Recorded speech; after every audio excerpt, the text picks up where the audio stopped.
Puji Tuhan. Salam Bapak Ibu, jemaat-jemaat yang Tuhan Yesus kasihi, hamba-hamba Tuhan di GBI Kartini di 5000 Pakam. Kembali bertemu dengan Bapak Gembala dalam online ibadah doa puasa hari ini. Saya percaya Tuhan Yesus memberkati kita semuanya. Amin. Doa saya hadirat Tuhan menjamah saudara saat ini dimanapun Bapak Ibu berada. Tuhan Yesus memberkati. Mari kita berdoa. Bapa, di dalam nama Tuhan Yesus Kristus, urapi dan berkati firman-Mu, urapi hamba-Mu Tuhan yang akan menyampaikan renungan firman Tuhan, pesan firman Tuhan dalam doa puasa hari ini. Dalam nama Tuhan Yesus Kristus, kami berdoa dan mengucap syukur. Kita yang percaya sama-sama katakan, amin. Puji Tuhan Bapak Ibu, bagaimana kabar Bapak Ibu? Saya berdoa dan berharap Bapak Ibu dalam keadaan yang baik. Puji Tuhan Yesus Kristus. Renungan firman Tuhan dalam ibadah doa puasa hari ini dari Filipi pasal yang pertama ayat 27 sampai 30. Filipi 1 ayat 27 sampai 30. Perikopnya adalah nasihat supaya tetap berjuang. Tetap berjuang Bapak Ibu, amin. Ini adalah nasihat Rasul Paulus kepada kita semua. Hanya hendaklah hidupmu berpadanan dengan Injil Kristus, supaya apabila aku datang aku melihat, dan apabila aku tidak datang aku mendengar, bahwa kamu teguh berdiri dalam satu roh, dan sehati sejiwa berjuang untuk iman yang timbul dari berita Injil, dengan tiada digentarkan sedikit pun oleh lawanmu. Bagi mereka semuanya itu adalah tanda kebinasaan, tetapi bagi kamu tanda keselamatan, dan itu datangnya dari Allah. Ayat 29, sebab kepada kamu dikaruniakan bukan saja untuk percaya kepada Kristus, melainkan juga untuk menderita untuk Dia, dalam pergumulan yang sama seperti yang dahulu kamu lihat padaku, dan yang sekarang kamu dengar tentang aku. Amin, puji Tuhan. Ayat 29 dikatakan begini, sebab kepada kamu dikaruniakan bukan saja untuk percaya kepada Kristus, melainkan juga untuk menderita untuk Dia. Puji Tuhan, amin Bapak Ibu. Jadi kita bukan hanya saja dikaruniai oleh Tuhan untuk percaya kepada Kristus, tetapi juga untuk menderita untuk Dia. Bapak Ibu, kalau ada kadang-kadang dalam hidup kita mengalami sesuatu yang tidak enak, atau yang disebutlah itu penderitaan atau masalah, saya percaya kadang-kadang Tuhan izinkan itu terjadi karena ada satu maksud rohani yang Tuhan siapkan buat kita. Ada memang penderitaan yang dibuat oleh seseorang karena kesalahannya, kelalaiannya, dan sebagainya.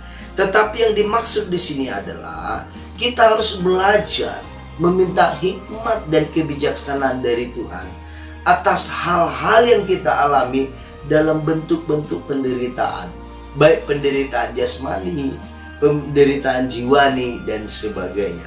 Makanya Paulus berkata, kita tidak hanya percaya saja. Kalau hanya percaya saja kepada Yesus dan semuanya enak-enak saja Bapak Ibu, siapa juga bisa dan mau. Tetapi ada kalanya kita mengalami penderitaan yang seharusnya kita tidak akan alami, tapi kita mengalaminya sendiri Bapak Ibu, karena kita mengikut Tuhan. Nah, firman Tuhan berkata di dalam 1 Petrus pasal yang keempat ayat yang ke-12, perikopnya menderita sebagai Kristen. Saudara-saudara yang kekasih, janganlah kamu heran akan nyala api siksaan yang datang kepadamu sebagai ujian, seolah-olah ada sesuatu yang luar biasa terjadi atas kamu. Jangan heran, kata firman Tuhan. Seperti seolah-olah katanya ada sesuatu yang luar biasa. Dari dulu kan kita sudah mengalami penderitaan. Mungkin sekarang jauh lebih besar yang kita alami. Apalagi hari-hari ini dengan situasi yang ada Bapak Ibu. Tapi dikatakan, jangan kamu heran. Mestinya kita gak usah heran. Kita anak Tuhan. Dari dulu kita setia kepada Tuhan, belajar taat kepada Tuhan, belajar mengiring Tuhan. Jadi apapun yang terjadi kepada kita, semestinya dengan iman kita tidak usah heran Bapak Ibu. Kita malah belajar dan mencari kehendak Tuhan. apa yang Tuhan nyatakan dalam hidup kita. Ayat ke-13, sebaliknya bersukacitalah sesuai dengan bagian yang kamu dapat dalam penderitaan Kristus, supaya kamu juga bergembira dan bersukacita pada waktu Ia menyatakan kemuliaannya. Dikatakan di sini, malah kita harus belajar bersukacita di dalam penderitaan yang kita alami dalam Kristus, Bapak Ibu. Bagaimana kita bisa bersukacita dalam penderitaan? Tapi firman Tuhan berkata begitu. Saya percaya kalau ada Roh Kudus dalam hidup kita, Roh yang memberikan penghiburan, Roh yang memberikan sukacita, maka penderitaan apapun yang kita alami, kita akan diberikan kekuatan oleh Tuhan Yesus Kristus. Amin, Bapak Ibu. Dikatakan di ayat 14, berbahagialah kamu jika kamu dinista karena nama Kristus, sebab roh kemuliaan yaitu roh Allah ada padamu. Nah, ayat 15, janganlah ada di antara kami yang harus menderita sebagai pembunuh atau pencuri atau penjahat atau pengacau. Tetapi jika ia menderita sebagai orang Kristen, maka janganlah ia malu, melainkan hendaklah ia memuliakan Allah dalam nama Kristus. Nah, firman Tuhan menegur kita hari ini. Kalau kita menderita karena mengikut Kristus, kalau kita menderita karena melakukan kebaikan, kebajikan, kalau kita menderita karena memuliakan nama Tuhan, dikatakan jangan malu. Tetapi kalau kita menderita karena sebagai pencuri, penjahat, atau pengacau, atau pembunuh, maka kita harus malu dan bertobat, Bapak Ibu.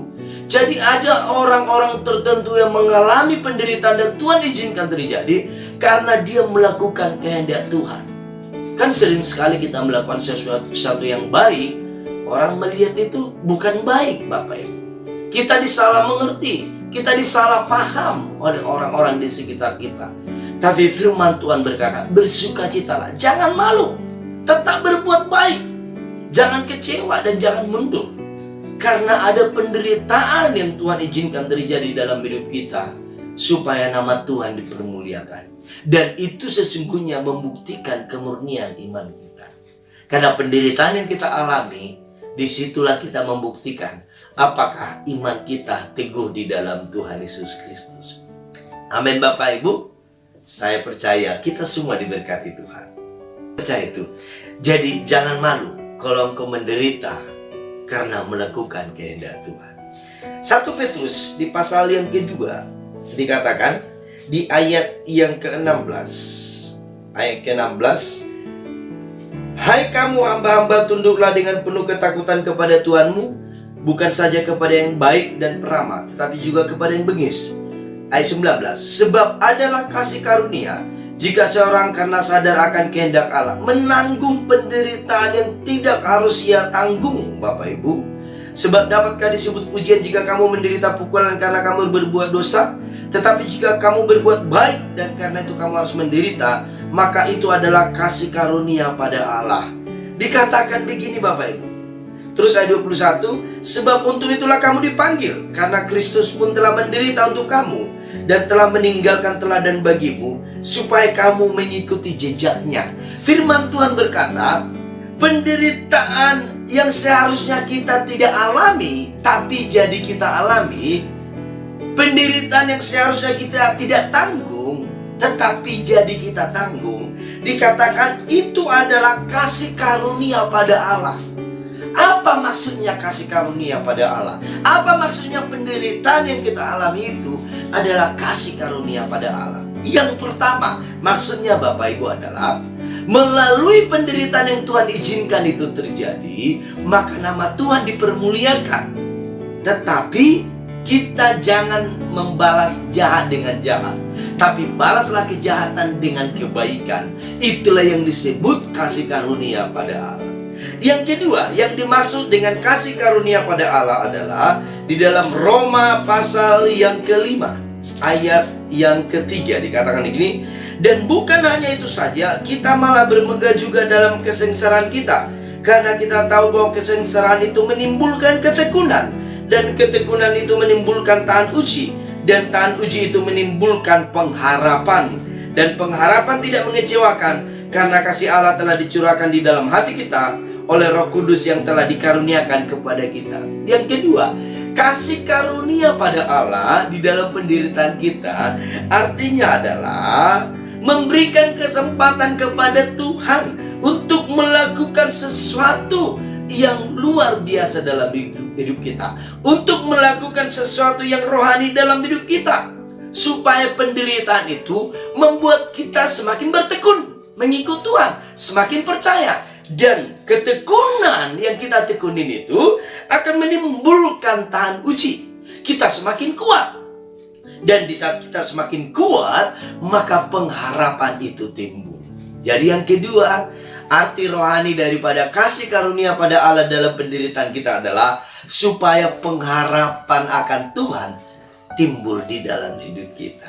Amin Bapak Ibu. Itu yang kedua. Yang ketiga, dalam 1 Korintus pasal yang ke-13 dikatakan, 1 Korintus pasal yang ke-13 dikatakan, ini berbicara tentang kasih, yaitu ayat yang ke-5.